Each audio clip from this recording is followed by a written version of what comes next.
My dear friends, আজকে day 12 এর class, অর্থাৎ 12 নম্বর ক্লাস। ডে 12 ডে 12 এ আমাদের যে কনভারসেশন, আমরা যে মানুষের সাথে কথা বলি, সেই কনভারসেশনের জন্য অত্যন্ত গুরুত্বপূর্ণ একটা বিষয়, যেটা হচ্ছে প্রশ্ন করা। আমরা কোনো মানুষের সাথে যখন কথা বলি, তখন কিন্তু প্রশ্ন না করলে সেই কনভারসেশনটা এগোয় না, বা প্রশ্ন না করলে কনভারসেশন, ধরুন আপনার সাথে কারো কথাবার্তা হচ্ছে, যদি কথাটা একতরফা হয়ে যায়, তাহলে কিন্তু কথাটা বেশিক্ষণ এগোবে না, একটা জায়গায় গিয়ে কিন্তু থেমে যাবে। কিন্তু আপনি যদি প্রশ্ন করেন একজনের, যে আপনি কেমন আছেন, সে প্রশ্ন করলো আপনি কেমন আছেন, কোথায় থাকছেন, কি কেমন অবস্থা স্বাস্থ্যের, একে অপরে যখন কনভারসেশন হবে, প্রশ্ন করাকরি হবে, তখনই কিন্তু কনভারসেশনটা লেন্দি হবে, অনেকক্ষণ ধরে আমরা কথা বলতে পারবো।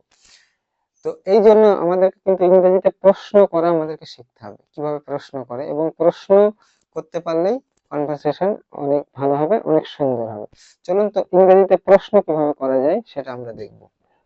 ধরুন কেউ যাচ্ছে, তো তাকে আপনি রাস্তা দিয়ে যাচ্ছে, জিজ্ঞেস করছেন, বা রেল স্টেশনে কাউকে জিজ্ঞেস করতে পারেন যে তুমি কি ট্রেনে যাবে, একটা প্রশ্ন করছে, তুমি কি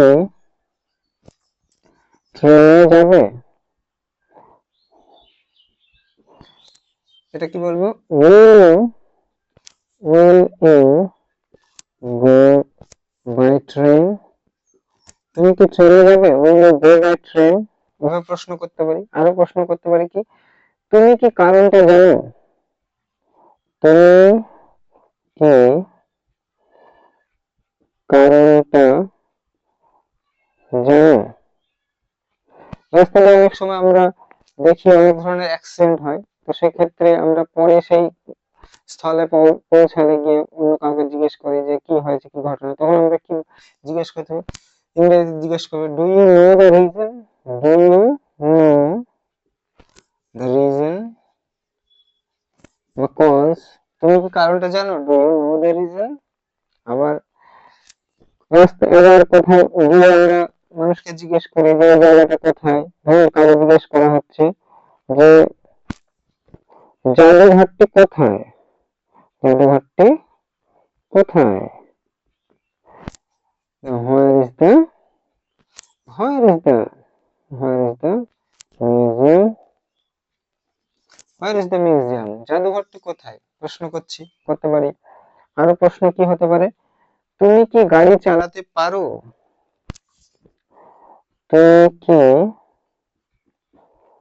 তুমি কি গাড়ি চালাতে পারো, চালাতে পারো, এটা আমরা কিভাবে জিজ্ঞেস করব, can you drive the car, can you drive a car, the car বা এ কার আমরা বলতে পারি, can you drive a car, তুমি কি গাড়ি চালাতে পারো। তুমি কি করছো, কাউকে আমরা জিজ্ঞেস করি, যে কোনো কিছু আমরা না বুঝতে পারলে যে সে কি করছে, তখন আমরা জিজ্ঞেস করি যে তুমি কি করছো, তুমি কি করছো, what are you doing, what are you doing, তুমি কি করছো, হোয়াট আর ইউ ডুইং, এভাবে প্রশ্ন করতে পারি। আরো বেশ কোশ্চেন আছে, সেগুলো আমরা করতে পারি, সেগুলো দেখবো। এই ক্লাসটা আমরা অনেক করবো, কিন্তু অত্যন্ত গুরুত্বপূর্ণ যে বিষয় প্রশ্ন করা, কারণ প্রশ্ন করতে পারলে আমাদের কনভারসেশন এগোবে, এবং দুতরফার যে কনভারসেশন, কথাবার্তা, সেটা কিন্তু এগোবে, এবং যে কথোপকথনটা অনেকটা ভালো হবে। এতে কত সময় লাগবে, কোশ্চেন করতে পারি আমরা যে এতে কত সময় লাগবে,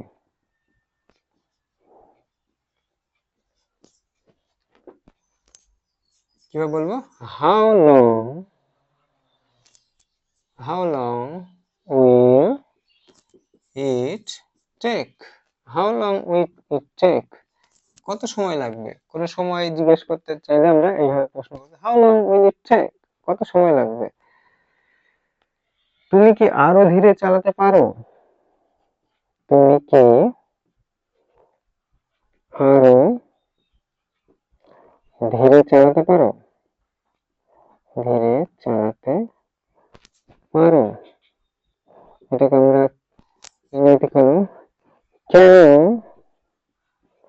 can you drive, can you drive more slowly, can you drive more slowly, can you drive more slowly, তুমি কি আরো ধীরে চালাতে পারো? গল্পটা কি? গল্পটা কি? গল্পটা কি? কোনো কিছু গল্প বললে বা কোনো একটা সন্দেহের বিষয় বললে আমাদের গল্পটা কি, বিষয়টা কি? What's the story, what's what's the story, গল্পটা কি? প্রশ্ন করতে পারি। আরো প্রশ্ন কি আছে দেখি। আমি কি এটা খেতে পারি? আমি কি কি এটা খেতে পারি? প্রশ্ন উত্তর কি হবে? Can I can I eat this, can I eat this, আমি কি এটা খেতে পারি? এটা কোনো খাবারের বিষয় হতে পারে। যখন আমরা জল পান করতে কোনো দোকানে গিয়ে জল পান করার আগে আমরা এটা জিজ্ঞেস করতে পারি ক্যান আই, তখন আমরা কি বলবো? Can I drink this, drink this, drink this, বা ক্যান আই ড্রিঙ্ক ওয়াটার, এরকম ভাবে আমরা প্রশ্ন করতে পারি। দেখবেন এইভাবে যখনই আমরা বারবার প্রশ্ন করা শিখে যাব তাহলে কিন্তু আমরা যে কোনো জায়গায় যে কোনো পরিস্থিতিতে যে কোনো মানুষের সাথে কিন্তু আমরা কথাবার্তা বলতে পারবো। আমাদের মধ্যে যে হেজিটেশন, ইংরেজিতে কথা বলা, সেই হেজিটেশনটা কেটে যাবে। Thank you.